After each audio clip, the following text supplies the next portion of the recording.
Iniziamo. Buonasera a tutti. Urca, che volume. Iniziamo questa seduta del Consiglio Comunale con l'appello. Buonasera a tutti, procedo con l'appello. Sarto Marco. Montisano Vera. Presente. Perisinotto Nicola. Zia Paolo. Canta Elisa. Di Vece Daniela. Trevisan Elisa. Bravin Rachele. Finotto Alberto Fabio. Presente. Guglielmini Pierino. Battistuta Diego. Tamassia Evaristo. Marchesan Rocco. Buoso Arianna. Boatto Giuseppe. Miollo Carlo. Basolino Antonio. Sono altresì presenti gli assessori esterni Antelmo Luca, Berardo Giampietro, Doretto Catiuscia, Presente. Munerotto Mattia. Tutti presenti.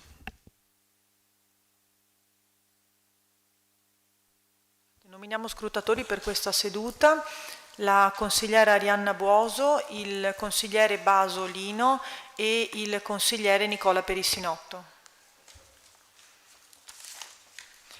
Iniziamo con il punto 1, approvazione verbali sedute precedenti.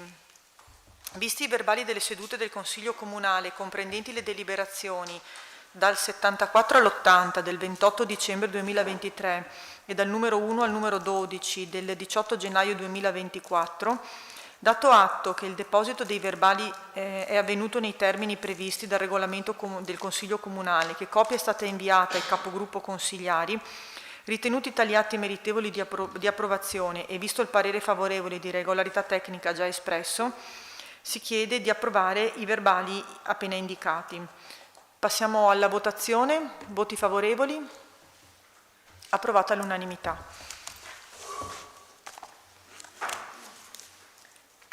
Passiamo al punto 2 dell'ordine del giorno, approvazione convenzione per la delega della funzione riferita alle impegnative ICD B e ICD Plus, ICDM, insomma tutte le sigle che vedete sull'ordine del giorno, da parte dei comuni nell'ambito territoriale sociale Veneto 10 azienda ULS 4. Relazione all'assessore Doretto. Grazie Presidente, buonasera a tutti. Premesso che con la DGRV 1558 del 12 dicembre 2023 la Regione Veneto ha approvato la programmazione e l'attribuzione alle aziende ASL e agli ambiti territoriali sociali delle risorse finanziarie regionali e statali per la non autosufficienza per gli anni 2023 e 2024, verificato che la Regione del Veneto dispone che le funzioni relative all'ICD-B, ICDE Plus, ICDM e ICDMGS a partire da gennaio 2024 siano di competenza degli ambiti territoriali sociali per il tramite dei loro enti capofila e che mediante appositi atti dei comitati dei sindaci tali funzioni possono essere delegate alle aziende ASL con l'esclusione dell'ICD sollievo, centri diurni gravi e ICD sollievi, centri diurni gravissimi. Considerato che la DGRV 1558 del 2023 copre le annualità 2023 e 2024, a tutela delle azioni in atto e per la loro prosecuzione e visto che è il corso in atto, la Regione dà per implicita la delega delle funzioni alle aziende ASL, fatta salvo diversa esplicita volontà manifestata dal Comitato dei Sindaci. Considerato che la Conferenza dei Sindaci nella seduta del 31 gennaio 2024 ha approvato all'unanimità la decisione di delegare all'azienda ASL 4 Veneto Orientale per l'anno 2024 le funzioni di suddette impegnative, si chiede di approvare lo schema di convenzione relativa alle impegnative da parte dei comuni dell'ambito territoriale sociale VEN 10 dell'ASL 4. Di dare atto che la presente convenzione non comporta spese a carico del Comune. Di dare atto che la convenzione verrà sottoscritta dal Sindaco e dal Direttore Generale dell'AS 4 in qualità di legali rappresentanti dell'ente. Di dare atto che ai sensi per gli effetti dell'articolo 23 del Decreto Legislativo 33/2013 il presente provvedimento viene pubblicato nella sezione amministrazione trasparente del sito internet comunale.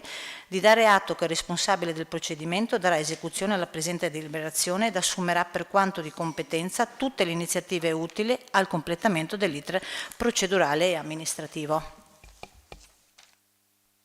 Se ci sono interventi su questo punto? Nessuno? Possiamo passare alle dichiarazioni di voto. Prego, capogruppo Zia. Grazie Presidente, buonasera a tutti. A riguardo del punto esposto esprimiamo parere favorevole. Prego, capogruppo Marchesan. Buonasera a tutti, grazie Presidente, anche noi voto favorevole. Prego, capogruppo Miollo. Buonasera, voto favorevole. Benissimo. Passiamo alla votazione, voti favorevoli? All'unanimità. Votiamo ora la immediata eseguibilità, voti favorevoli? All'unanimità. Passiamo al punto 3. Schema di convenzione tra il GAL Venezia Orientale e il Comune di Caorle per l'attuazione dell'intervento attrezzamento pontile lungo la litoranea veneta in zona Palangon nell'ambito del progetto strategico acronimo Adrian Cycle Tour a valere sul finanziamento del programma Interreg Sesto Italia-Slovenia 2021-2027. Relaziona l'assessore Berardo. Grazie Presidente, buonasera a tutti.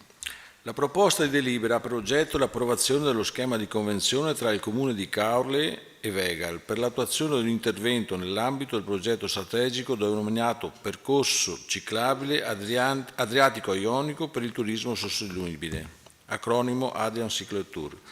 Il progetto Adrian Cycle Tour è finanziato dal programma Interreg Italia-Slovenia 2021-2027 per un budget complessivo pari a 4.375.000 euro e deve attuarsi e concludersi entro l'1/9/2025.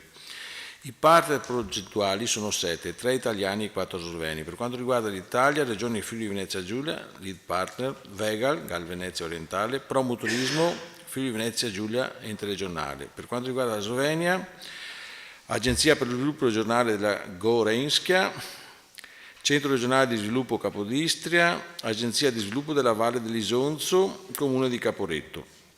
Il progetto affronta la sfida di rendere più attrattiva ed accessibile l'area di programma attraverso la promozione di un turismo sostenibile collegato alla mobilità ciclistica e si pone l'obiettivo principale di contribuire alla definizione dell'itinerario ciclabile lungo la costa del mare Adriatico in Italia, regioni Friuli, Venezia Giulia e Veneto, e in Slovenia, rete costiera, compresi i principali collegamenti ciclabili con l'entroterra, rete interna, e di contribuire a sviluppare a livello EUSAIR un prodotto turistico transfrontaliero transnazionale, innovativo e attraente sulla ciclovia Adriatico-Ionica.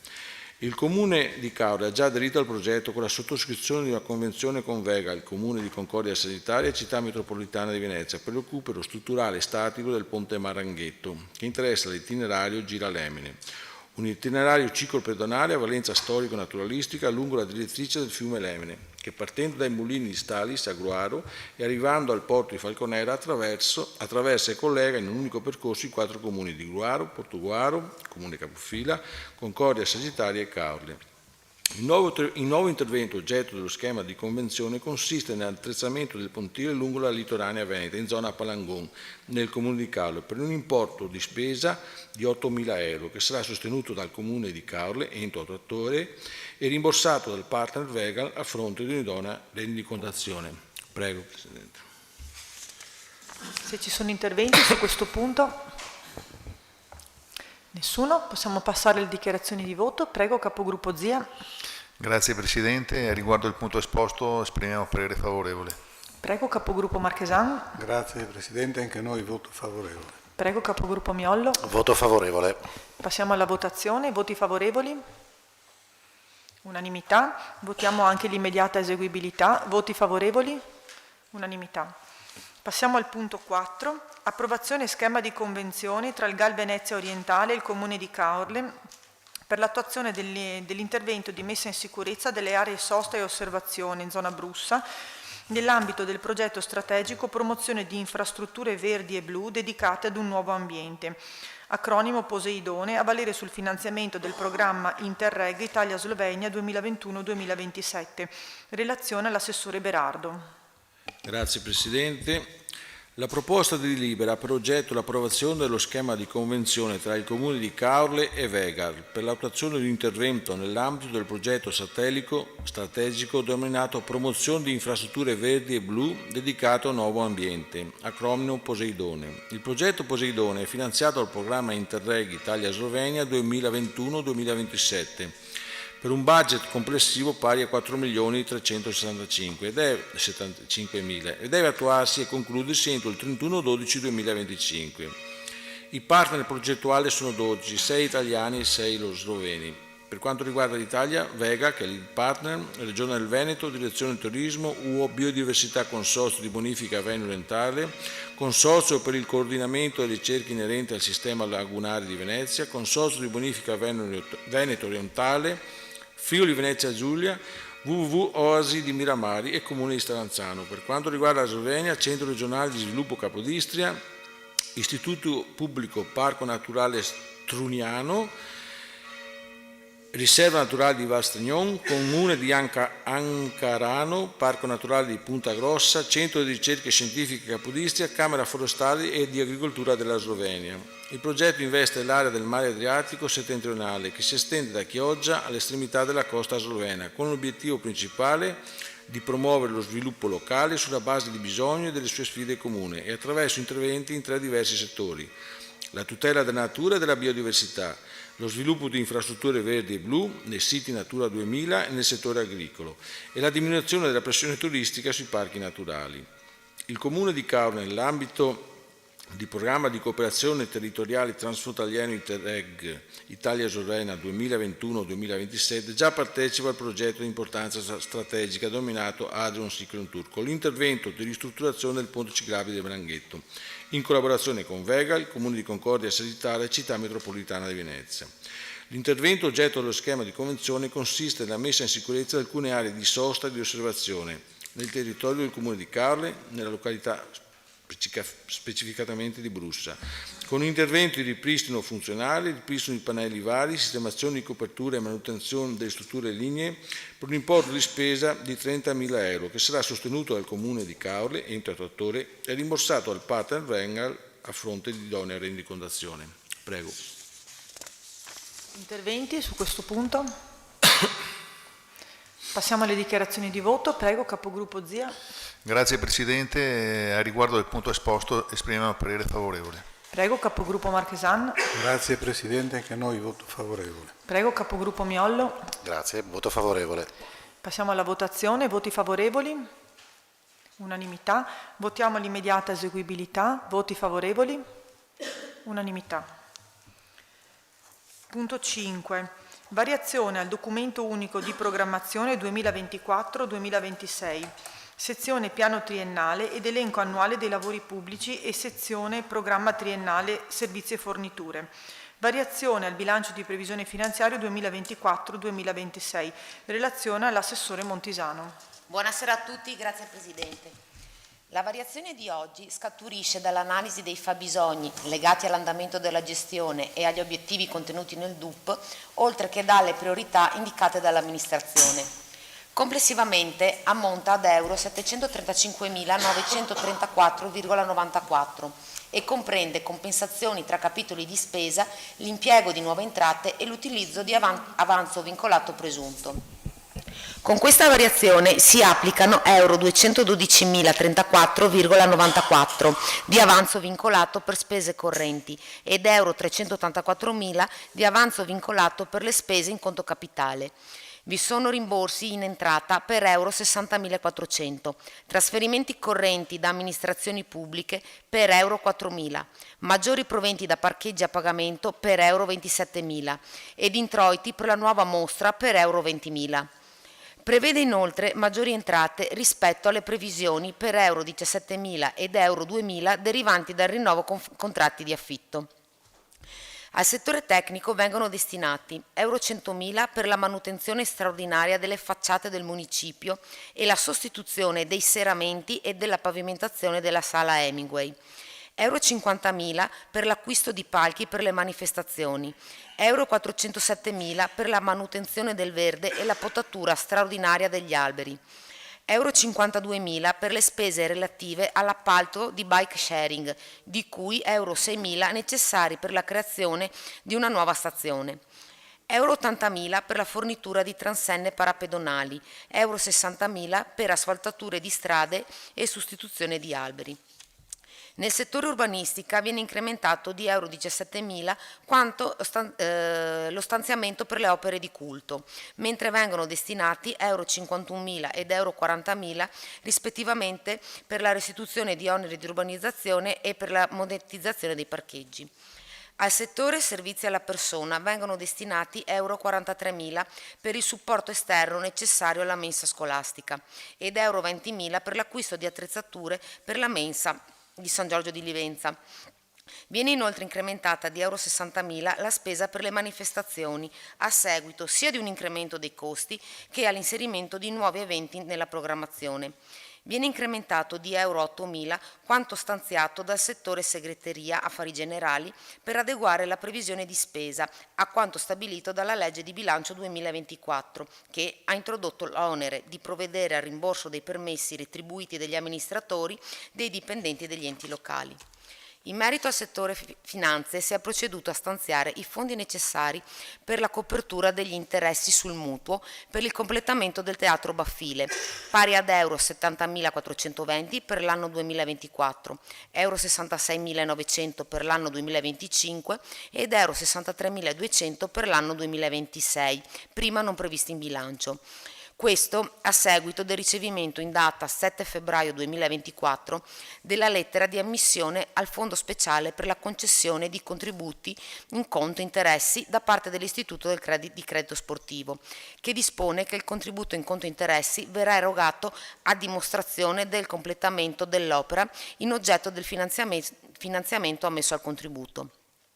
La comunicazione dell'ICS ha permesso anche di ridurre quanto stanziato per il pagamento della quota capitale del mutuo, per euro 30.500 nel 2024, per euro 27.000 nel 2025 e per euro 23.300 nel 2026. Con la variazione di oggi si rende necessario anche modificare il programma delle opere pubbliche triennali e il programma degli acquisti di forniture e servizi contenuti nel DUP, approvato con deliberazione di Consiglio Comunale numero 79 in data 28 dicembre 2023. Il programma della fornitura di servizi 2024-2026 viene integrato inserendo l'appalto del servizio di pulizie per l'anno 2024 pari ad euro 252.000. Le opere pubbliche vengono aggiornate stralciando la realizzazione della pista ciclabile di Duna Verde nell'anno 2024 per euro 300.000 ed inserendola nel 2025 per euro 780.000.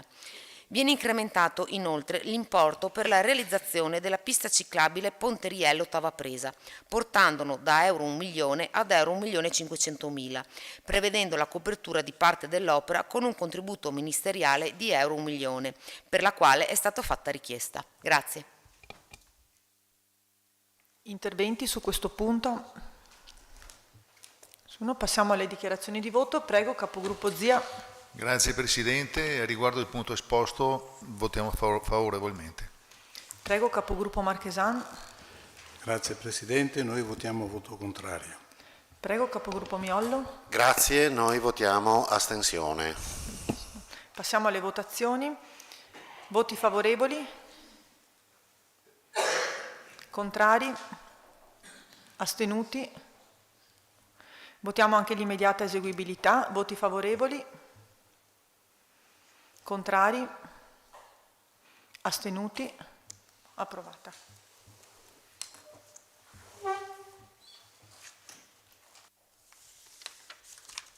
Passiamo al punto numero 6 dell'ordine del giorno. Riconoscimento di debito fuori bilancio ex articolo 194,1 lettera A del decreto legislativo numero 267 del 18 agosto 2000. Causa avanti al TAR Veneto, sentenza numero 92/2024 dell'11 gennaio 2024. Relaziono io. Con questa delibera si procede al riconoscimento di debito fuori bilancio pari ad euro 2.448,68 a seguito della sentenza numero 92/2024 dell'11 gennaio 2024, con la quale il Tribunale amministrativo regionale per il Veneto ha accolto il ricorso ed annullato gli atti opposti. Con questa sentenza è stato accertato il diritto di accesso agli atti ai ricorrenti ed il Comune è stato condannato a rifondere le spese di lite.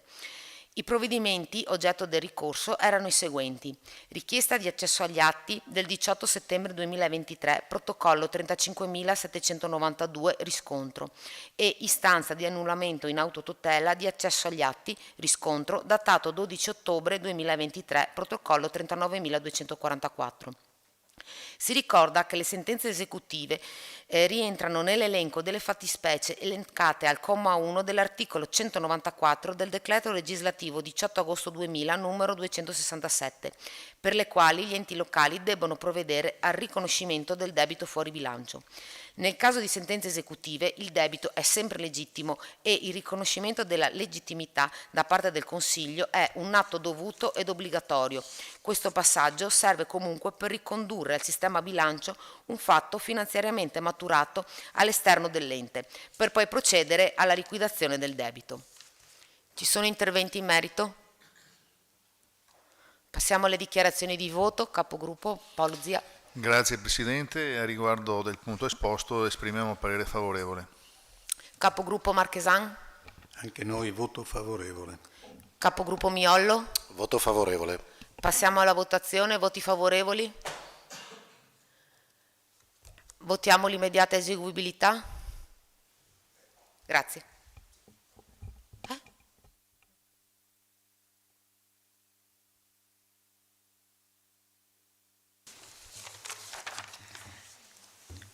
Punto 7. Iniziative per il decentramento amministrativo e per lo sviluppo economico e sociale del Veneto orientale. Approvazione schema di convenzione per la candidatura al finanziamento e per l'attuazione dei progetti dell'annualità 2024 per il tramite della Conferenza dei Sindaci del Veneto orientale. Relazione all'assessore Berardo. Grazie Presidente. La proposta di delibera ha per oggetto lo schema di convenzione tra i 22 comuni aderenti alla conferenza dei sindaci, l'approvazione di progetti da presentare a valere sul finanziamento della legge regionale numero 16 del 93 per l'annualità 2024. I progetti sono Master Plan d'Envino, Comune Capofila di Pramaggiore, Master Plan Archeologia, Comune Capofila Concordia Sagittaria, Master Plan Aree Produttive, Comune Capofila Gruario. La legge regionale numero 16 del 22 giugno 93, iniziative per il decentramento amministrativo e per lo sviluppo economico e sociale del Veneto orientale, promuove la realizzazione di iniziative per il decentramento amministrativo e lo sviluppo economico e sociale nel Veneto orientale, inteso come il territorio nord-orientale della città metropolitana di Venezia. La legge regionale numero 6 del 3 febbraio 2020 ha profondamente rivisitato l'impianto normativo della legge regionale numero 16 del 93, sulla base anche di quanto proposto e condiviso con la conferenza dei sindaci del Veneto orientale, ed in particolare è stato riscritto l'articolo 1 della suddetta legge, ampliando le finalità per cui possono essere perseguite le iniziative per il decentramento amministrativo e lo sviluppo economico e sociale del Veneto orientale, ora non più ancorate al mero fine di rafforzare l'assetto istituzionale del territorio, in armonia con l'attuazione di quanto previsto con la legge regionale numero 18 2012 in materia di riordino territoriale e gestioni associate, ma legate alla valorizzazione e sviluppo del territorio e a vari comparti produttivi ed economici quali industria, artigianato, turismo, commercio. Per l'esercizio finanziario 2024 lo stanziamento a favore della conferenza dei sindaci del Veneto orientale ammonta ad euro 90.000 euro. La scadenza prevista per la presentazione delle richieste di finanziamento è stata fissata improrogabilmente al 24/4/2024 e il termine ultimo per la presentazione della rendicontazione finale dei progetti risulta stabilito il 29/11/2024. I contributi della legge regionale numero 1693 possono afferire ad interventi decisi dalla conferenza dei sindaci del Veneto orientale e gestiti da un comune in qualità di ente capofila ed ottenere un contributo regionale nella misura massima del 70% delle spese preventivate ammesse per singolo progetto.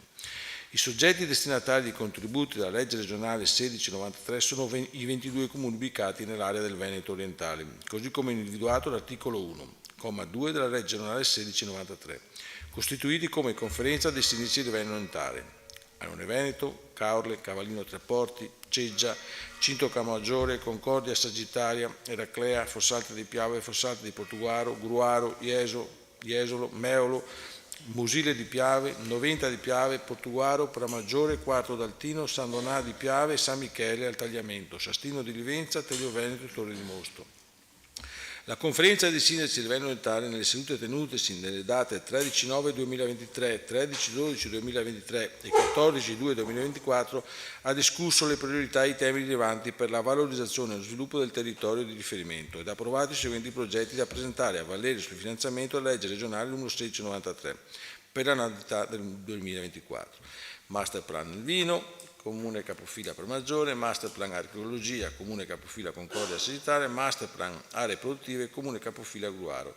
Per presentare l'istanza in contributo alla Regione Veneto si rende necessario individuare i comuni capofila di progetto, nonché presentare la documentazione comprovante l'approvazione da parte della conferenza dei sindaci del Veneto orientale dei progetti e dei loro contenuti. Grazie. Interventi su questo punto? Prego, capogruppo Miollo. Grazie, chiedo scusa Assessore, se potesse magari farci comprendere meglio quali possono essere le ricadute virtuose della partecipazione, della compartecipazione a questi 3 progetti da parte del Comune di Caorle. Oppure se, come ho inteso, perché può essere che abbia inteso bene, è una sorta di apertura, esatto, per poi andare a individuare in un secondo momento. Un secondo momento altri tipi di progetti, nel senso che questi sono individuati degli enti attuatori per poter richiedere il finanziamento. Chiaro che naturalmente questo è stabilito dalla conferenza dei sindaci, ma questo sarà un primo passo per poi successivamente chiedere altri tipi di interventi. Grazie, quindi se capisco bene è ancora da mettere a fuoco come inserirsi poi dentro questi 3 progetti. Sarà compito della conferenza dei sindaci. Sì. Ok, grazie. Prego. Ci sono altri interventi? Nessuno? Possiamo passare alle dichiarazioni di voto. Prego, capogruppo Zia. Grazie Presidente. A riguardo del punto esposto esprimiamo parere favorevole. Prego, capogruppo Marchesan. Anche noi voto favorevole. Prego, capogruppo Miollo. Voto favorevole. Passiamo alle votazioni. Voti favorevoli?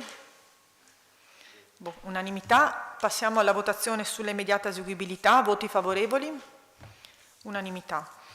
Punto 8. Affidamento in house a favore dell'azienda speciale Don Moschetta, servizio gestione del verde pubblico per il quinquennio 2023-2027, rideterminazione e nuova individuazione aree oggetto di affidamento. Relazione all'assessore Berardo. Grazie Presidente.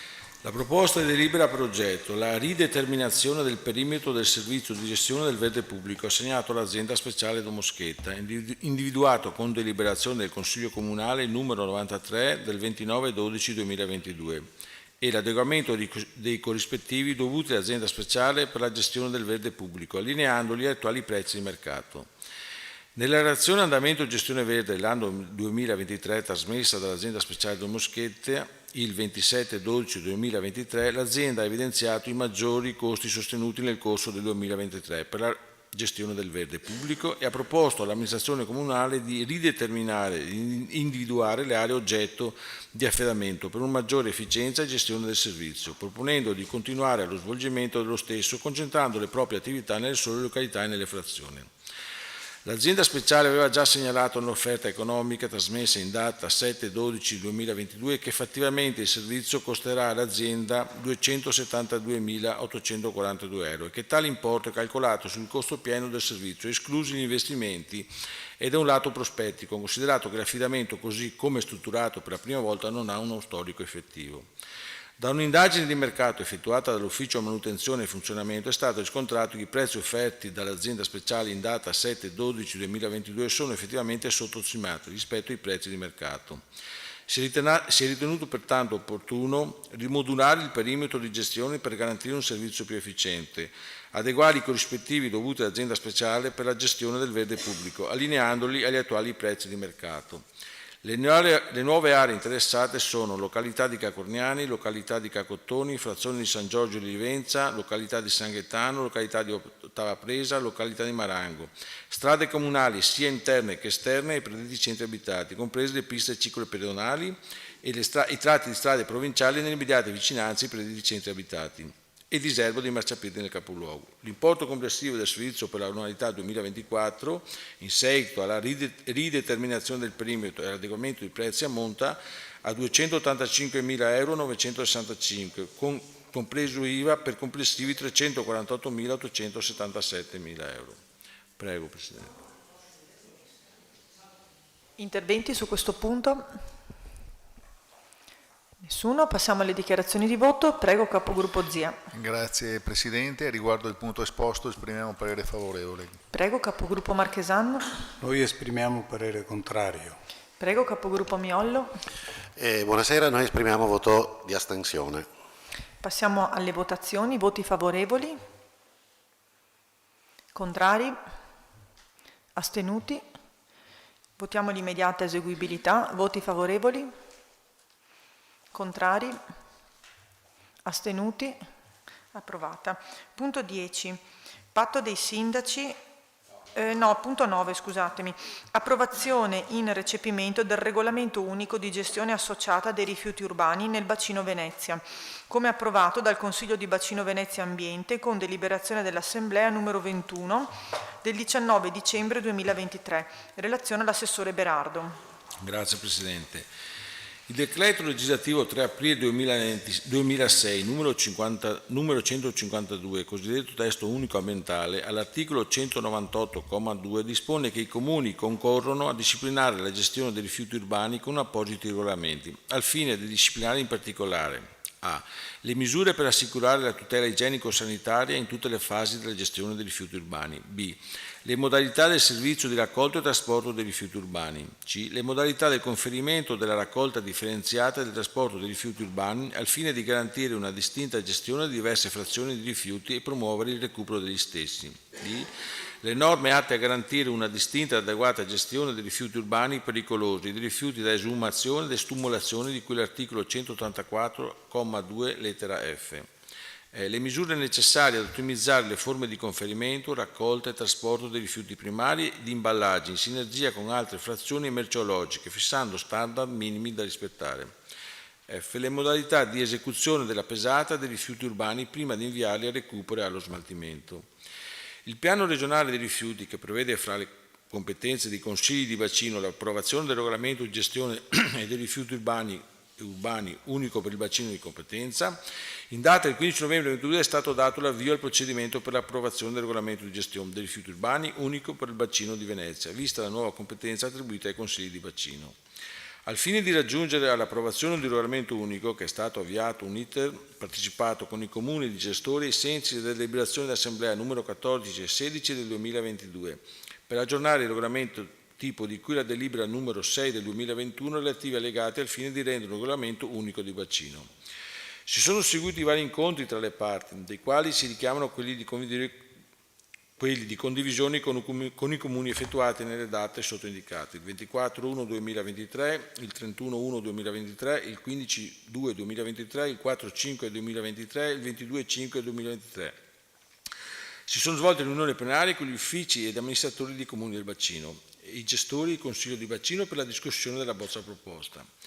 Il 2/2/2023, il 3/3/2023 e il 24/3/2023 sono state organizzate le riunioni ristrette con i soli comuni del litorale di gestori, che con nota numero 98 dell'8/2/2023 il Consiglio di bacino ha richiesto ai comuni di presentare osservazioni allo schema di regolamento indicativamente entro il 13/3 ultimo scorso. Che le osservazioni ricevute sia nel corso delle riunioni che quelle inviate dai comuni sono state istruite e discusse nelle ultime 2 riunioni plenarie, che sono stati dedicati ampi spazi a discussione tra le parti volti a raggiungere soluzioni congiunte. Richiamata la deliberazione di Assemblea di Bacino numero 21 del 19 dicembre 2023, che ai sensi di quanto disposto all'articolo 24,4 del ragionamento del piano regionale rifiuti approvato con decreto giunta regionale numero 988 del 9 agosto 2022, ha approvato il regolamento unico di gestione associata ai rifiuti urbani per il bacino di Venezia, di cui è allegato 1. provvedimento sopra richiamato relativi suballegati. A. Sanzioni uniche riferimento tipo di bacino. B. Centri di raccolta, gestione e utilizzo di centri di raccolta. Preso atto che nella delibera dell'Assemblea di Bacino è stata ribadita la necessità di conciliare la nuova competenza del Consiglio di Bacino in ordine all'approvazione del regolamento unico con la competenza che comunque permane ai Comuni relativamente all'approvazione del regolamento medesimo, nonché alla rideterminazione degli importi delle relative sanzioni ai sensi dell'articolo 7 bis del TUEL ed ex articolo 16,2 legge 689/81. È stato previsto un termine di 90 giorni a decorrere dall'esecutività della delibera di assemblea di approvazione del regolamento unico affinché i consigli comunali provvedano ad approvare in recepimento il medesimo regolamento senza modifiche, poiché il processo partecipato ha dato modo a ciascuna amministrazione di presentare osservazioni che sono state sempre ampiamente discusse prima di essere recepite o meno, demandando al contempo la successiva approvazione di future modifiche direttamente all'Assemblea di Bacino. Ritenuto quindi di approvare il regolamento unico di gestione associata ai rifiuti urbani per Bacino di Venezia, di cui è allegato 1 del presente provvedimento, relativi allegati A. Sanzione unico riferimento tipo di bacino e B. Centri di raccolta e gestione e utilizzo dei centri di raccolta, così come approvati con delibera di Assemblea di Bacino numero 21 19/12/2023, di dare atto che il regolamento unico di gestione associato dai rifiuti urbani per il Bacino di Venezia è efficace per questo Comune dalla data di esecutività della presente deliberazione, di demandare alla Giunta Comunale l'approvazione degli importi delle sanzioni in misura unica proposte dall'Assemblea di Bacino, di cui è allegato A, al presente regolamento, sanzioni uniche riferimento bacino che costituiscono gli importi delle sanzioni nelle modalità derogatorie prevista ai sensi dell'articolo 16,2 della legge 689 del 1981, auspicabilmente nel termine di esecutività del presente provvedimento. Di dare mandato agli uffici comunali di trasmettere la seguente deliberazione al Consiglio di Bacino di Venezia e al gestore per la pubblicazione del nuovo regolamento sul proprio sito. Di stabilire che le disposizioni presenti nel regolamento unico sono prevalenti qualora contrastanti a quelle presenti in altri regolamenti comunali. A titolo esemplificativo, regolamento decoro urbano, regolamento verde pubblico, regolamento polizia locale, regolamento edilizio, regolamenti in materia di fiere e spettacoli. Sempre relativamente alla gestione dei rifiuti urbani, fate salve le prescrizioni di tali regolamenti comunali qualora risultino più restrittive di quelle ora in approvazione. Grazie. Se ci sono interventi o richieste di chiarimento su questo punto, prego Capogruppo Miollo. Grazie Presidente. Sì, allora in tema di gestione dei rifiuti urbani noi abbiamo sempre sollecitato l'amministrazione a cercare di mettere in atto un processo di revisione di quello che è l'attuale sistema di raccolta e di gestione, nel senso che riteniamo, ma abbiamo condiviso anche una lettura critica per certi versi di quello che appare agli occhi del turista quando viene a Caorle e la mattina si trova di fronte cumuli di rifiuti lasciati in centro storico piuttosto che nelle aree limitrofe al centro storico. E quindi anche in questa occasione, pur capendo che non è il cuore della delibera che andiamo adesso a votare, ci sentiamo ancora una volta di sollecitare l'amministrazione affinché prenda a cuore questo tema e quindi porti all'attenzione del Consiglio Comunale finalmente un piano che riesca a dare un po' migliori risposte migliori insomma, a quella che è l'esigenza di un migliore decoro urbano. Rispetto al merito del punto, noi abbiamo qualche perplessità rispetto al fatto che se da un lato capiamo che tutto sommato le sanzioni che vengono previste da questo regolamento tendono a rassicurare, tra virgolette, un po' quello che potrebbe essere cioè, sono più basse rispetto a quelle che si potrebbero applicare oggi e questo insomma ci sembra anche apprezzabile, dall'altro bene non si capisce, o ancora noi non capiamo bene, quali potrebbero essere le conseguenze rispetto a quella che sarà diciamo l'osservazione delle responsabilità da attribuire. Si è parlato in commissione di telecamere oppure chi viene colto sul fatto viene sanzionato. Però abbiamo sentito che su altri comuni si sta creando una sorta di accanimento dove si va a vedere all'interno dei rifiuti le bollette di chi sono, eccetera, cioè ci cerca di fare anche ricostruzioni di questo tipo. Ecco. Quindi in questo senso non vorremmo mai che tutto ciò arrivasse ad un accanimento vero e proprio, anche perché delle criticità ci sono rispetto a quella che è la gestione dei rifiuti, penso agli affittacamere, penso ai turisti che magari vengono 4 giorni, 5 giorni di soggiorno e hanno proprio difficoltà anche nel conferimento del rifiuto. Allora a quel punto ci si chiedeva ma chi è il responsabile, in capo a chi va la responsabilità rispetto ad un turista che magari è meno accorto, meno attento nella gestione del suo rifiuto. Quindi una serie di cose che insomma tutto sommato a noi pare esprimeremo, lo anticipo, un voto di astensione, ma insomma tutto sommato eravamo anche un po' titubanti perché ci sembra che ci siano degli indirizzi che vanno nella corretta direzione, però ci sono ancora alcune perplessità che ci porteranno a dare un voto di astensione su questo. Ma il mio intervento era quello di sollecitare l'amministrazione per arrivare insomma quanto prima alla ridefinizione di un sistema un pochino più efficace. Ecco. Grazie.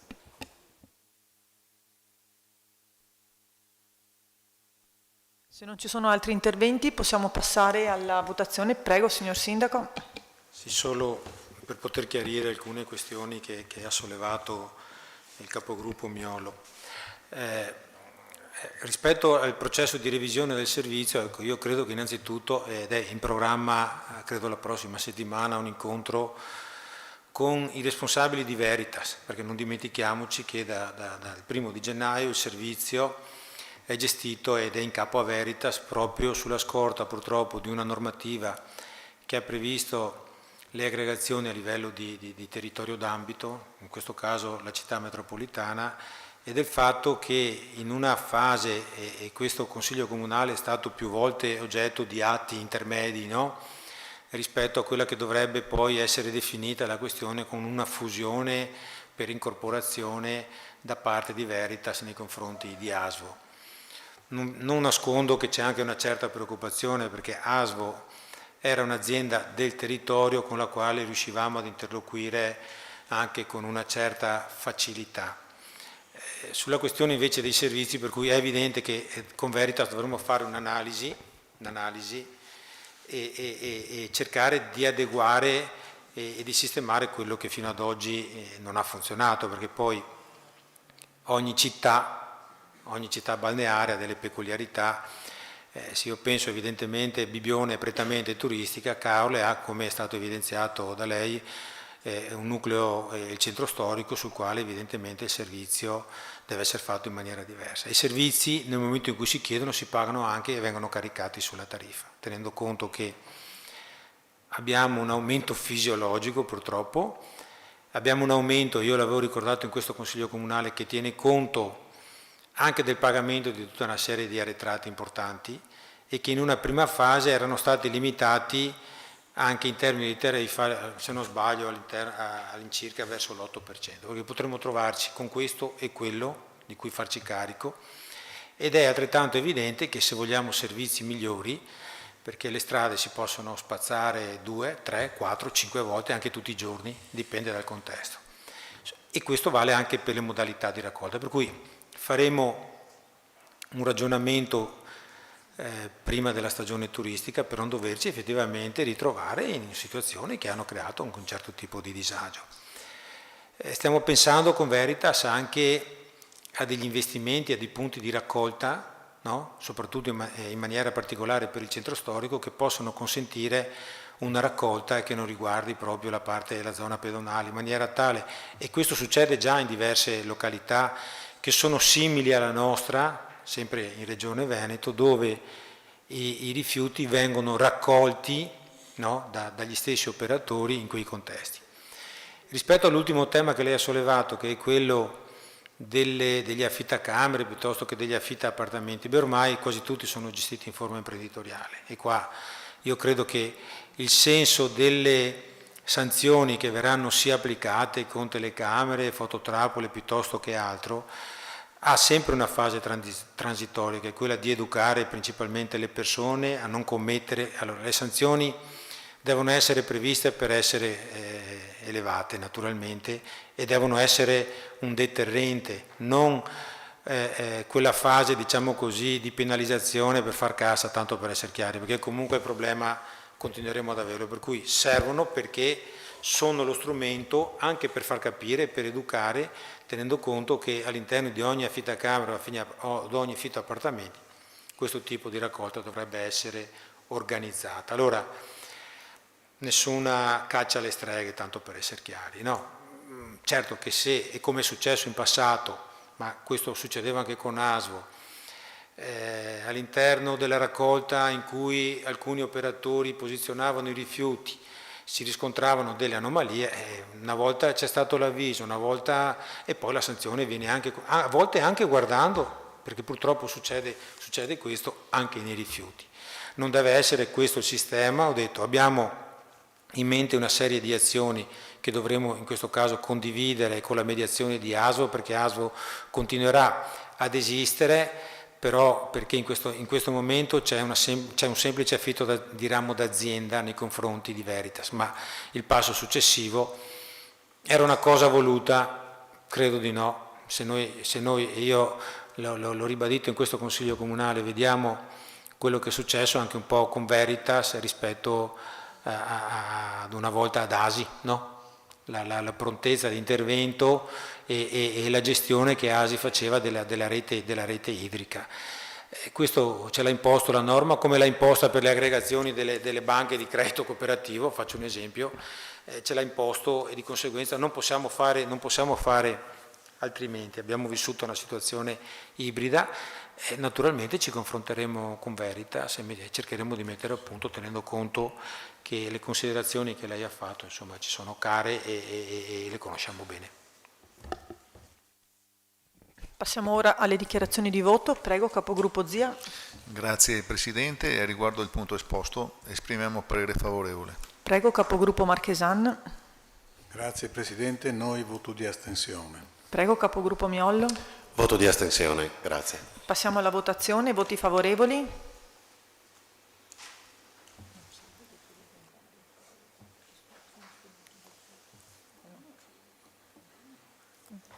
Scusatemi, astenuti?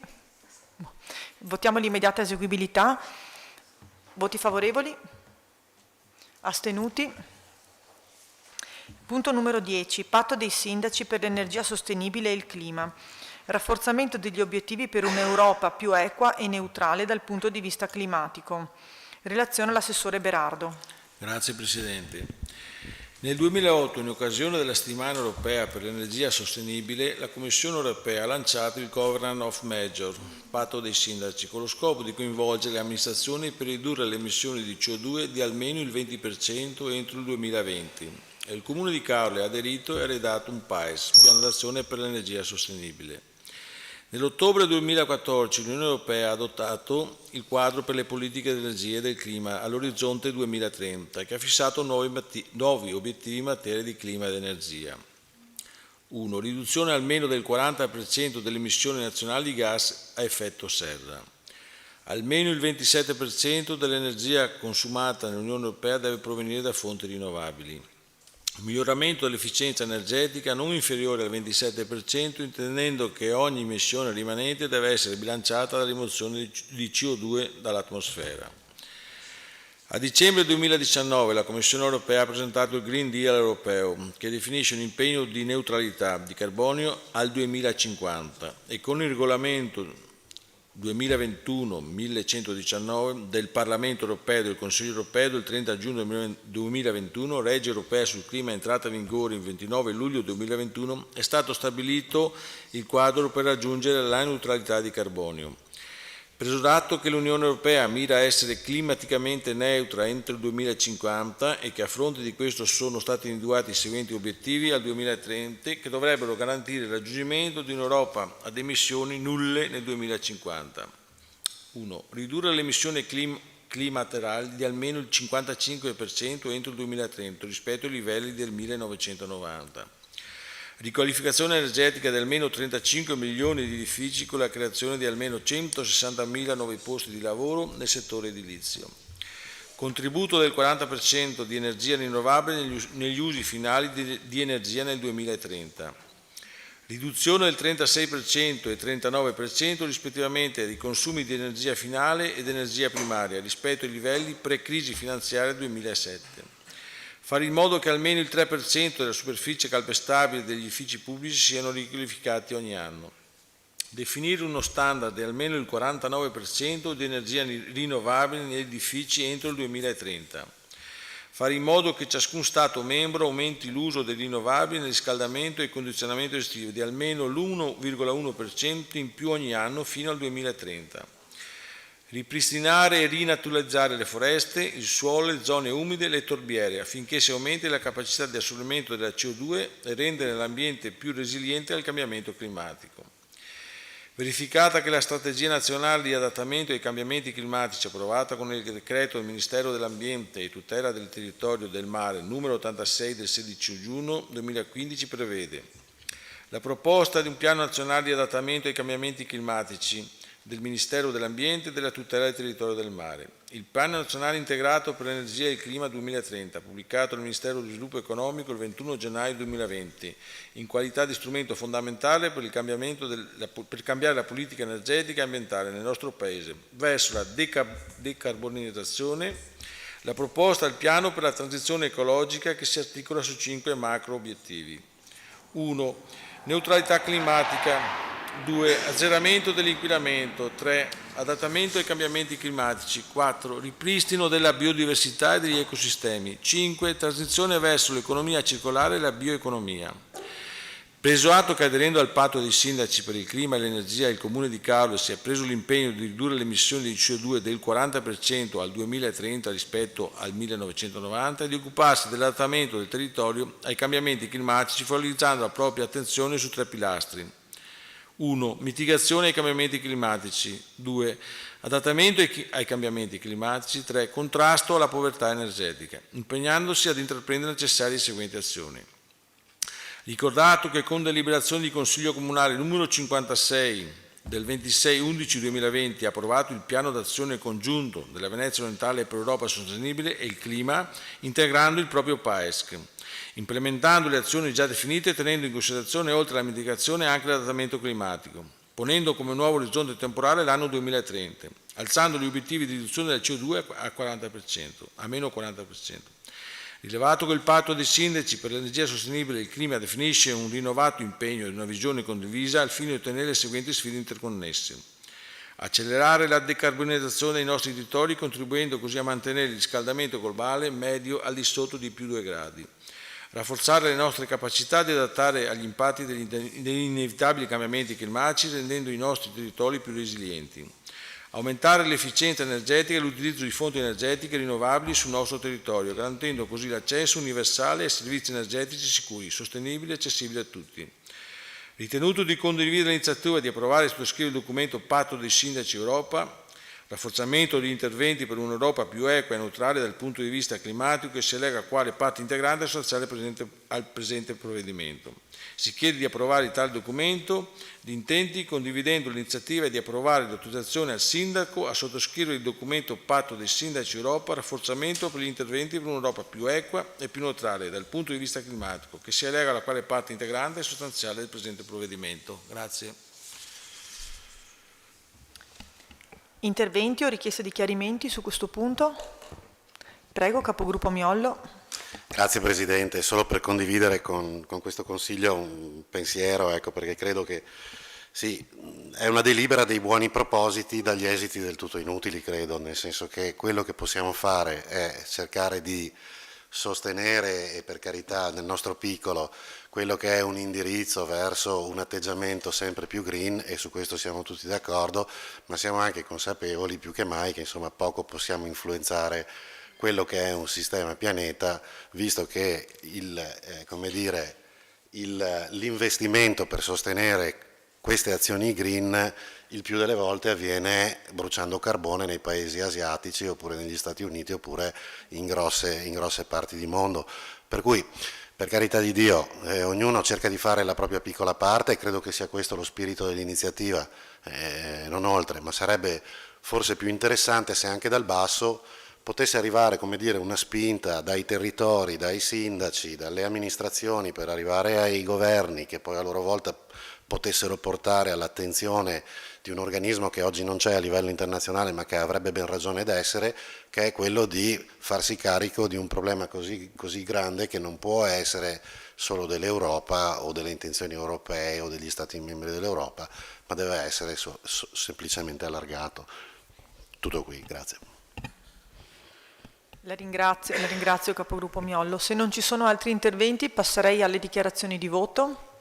Prego, Grazie, capogruppo Zia. Presidente. A riguardo del punto esposto esprimiamo parere favorevole. Prego, capogruppo Marchesan. Anche noi voto favorevole, anche se mi auguro che nel 2050 di essere ancora qua. Certamente, certamente che sì. Prego, capogruppo Miollo. Voto favorevole con la certezza che nel 2050 avremo ancora Saremo qui tutti qua. Certo. Voti favorevoli? All'unanimità. Votiamo anche l'immediata eseguibilità. Voti favorevoli?